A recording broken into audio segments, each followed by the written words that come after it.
Hey, okay, so I'm answering Anna's question on the bottom of my common questions answered post, and she was asking about how does intuitive eating work for people with diabetes or food intolerances.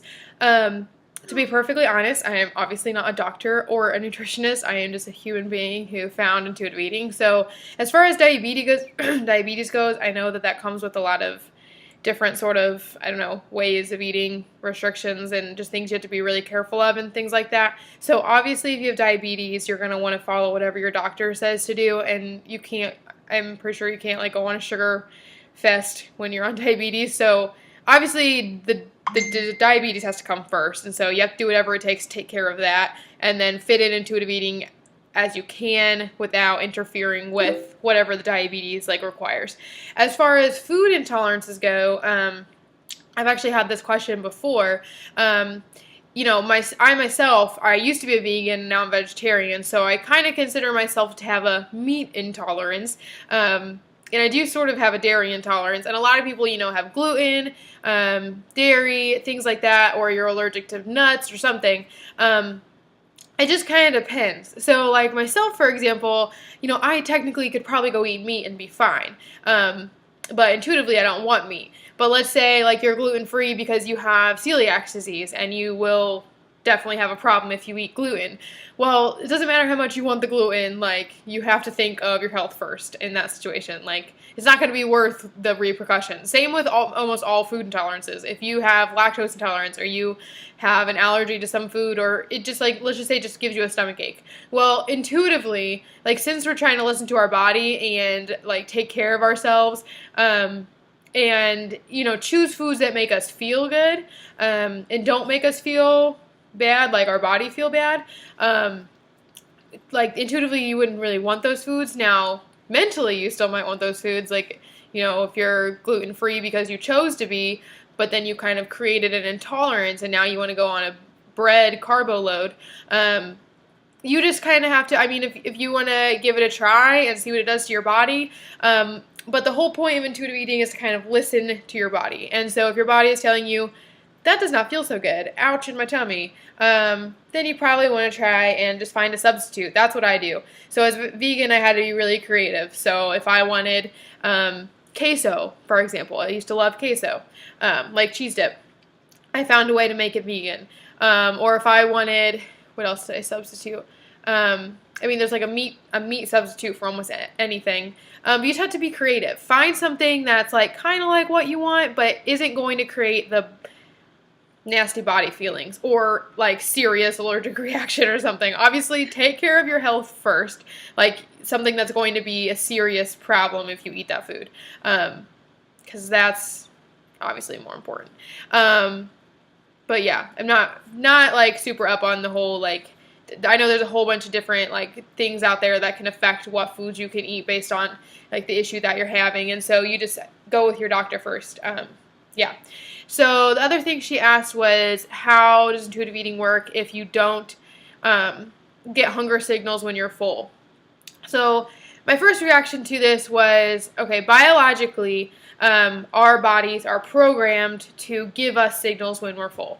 I don't know if there's a disease or something out there that prevents that. There definitely could be, and if there is, then I am not sure, and that's my answer. However, if you mean that if I don't know when I'm full or if I don't ever feel full, that's different. So if you've been dieting for a while, or you've been kind of having a bunch of rules that you follow, or been, I don't know, doing the diet mentality thing for a while, you most likely have completely lost touch with your hunger signals, because you haven't been eating based on your hunger signals. You've been eating based on external rules and regulations and whatever. So it takes time for those to reconnect, but they're there. They are there, but they've just been ignored so long that they're not anymore. You just don't hear them or feel them or whatever. So one thing is, when you're starting out, is to not eat based on diet rules, like eat at 8 and noon and whatever. So like when I started in the morning, normally I would just go straight to eat, because that's kind of what diets told you to do. Eat breakfast right when you wake up. So I waited until I got hungry. Now, here's the thing. Like I said, if it's been a while since you have listen to your hunger signals, you may not even know what it feels like. So at the beginning, one of the books recommends that you actually do kind of just make sure that you eat every 3 to 4 hours. And that's because that's kind of when your blood sugar totally like crashes after that long.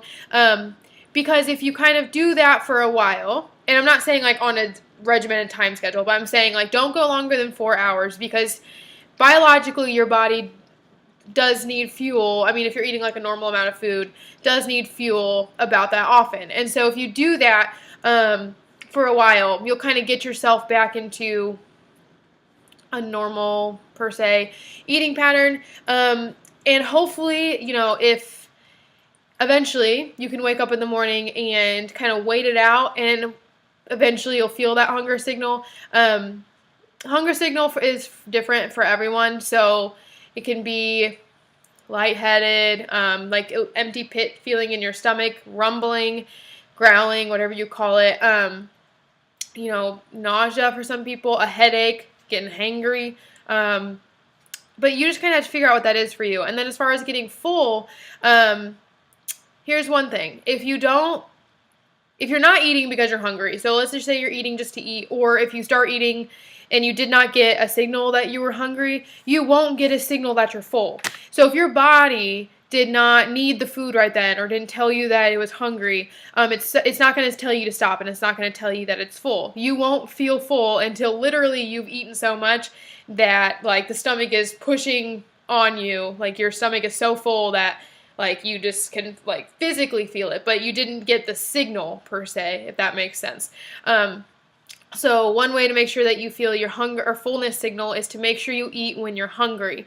Because if you eat because your body told you to, your body will also tell you when it's had enough.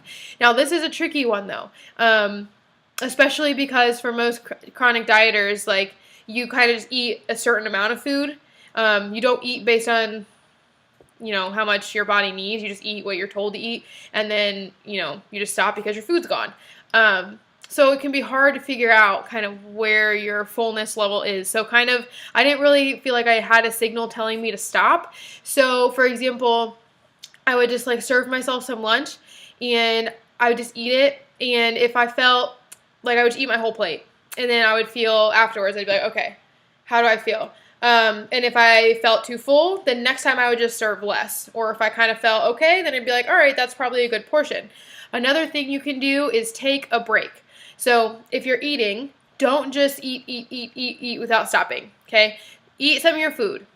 Stop, set it aside, take a little break, read part of a book, check your Facebook, whatever. Come back to it.